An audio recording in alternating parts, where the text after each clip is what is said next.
illustrating, limiting its direction. I mean, you can put, if you had a window and you could put your light through a window and have a little window pattern coming through, you could put that lamp or some other practical source back there.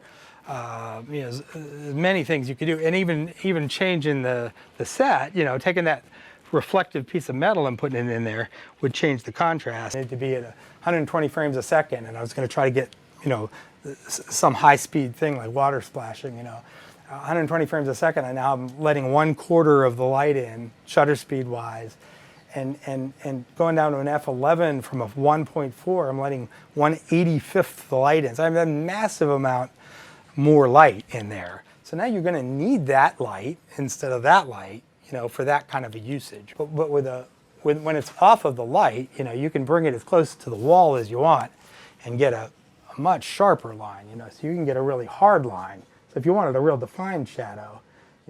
I just started, but I noticed that I'm blowing out like the highlights like really bad, like a lot of situations, or I'm just underexposing the subject. And so I was just curious, like, how would she compensate for the sun? Yeah. I'll tell you, one of my favorite things to do outside is to backlight people, if I can, to put the sun behind them. If it's, try to avoid midday because it's just ugly. If you do have to be in the midday, try to get out of direct light. Direct sunlight is often not good looking, but if